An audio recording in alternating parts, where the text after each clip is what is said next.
আজকে একটা নতুন রেসিপি নিয়ে আসলাম। তো আজকে আমরা রান্না করতে যাচ্ছি লইট্টা শুটকির ভুনা। এই রেসিপিটা অনেকেরই অনেক পছন্দ। তো আমরা একে একে দেখাবো। ফার্স্টে আমরা চুলায় একটা প্যান বসিয়ে নিয়ে তেল দিয়ে দিব প্রায় 2 টেবিল চামচ মতো। তারপরে দিব পেঁয়াজ। পেঁয়াজটাকে ভালো মতো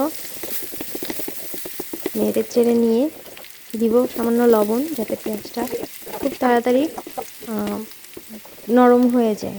তারপরে দিব রসুনের কোয়াগুলো অল্প অল্প করে কুচি করে নিয়েছি। তারপরে দিব আদা বাটা এবং ফালি করে রাখা মরিচ। এগুলো দিয়ে নাড়াচাড়া করার পরে যখন এগুলো আরও নরম হয়ে আসবে তখন দিব টমেটোটা একটু নরম, তো তাই এই টমেটোটা সিদ্ধ দেওয়া হয়ে যাওয়া পর্যন্ত ওয়েট করবো। দিব সামান্য একটু পানি দিয়ে একটু সামান্য খানিকক্ষণ জাল করে এর মধ্যে দিয়ে দেবো হলুদের গুঁড়া এবং তারপরে দিব মরিচ বাটাটা আমরা পাটায় পিষে নিয়েছি, যাতে টেস্টটা আরও দ্বিগুণ হয়ে গেছে। মরিচ বাটা দেওয়ার পরে দিব জিরা গুঁড়া এবং ধনিয়া গুঁড়া মিক্স। তারপরে দিয়ে দিব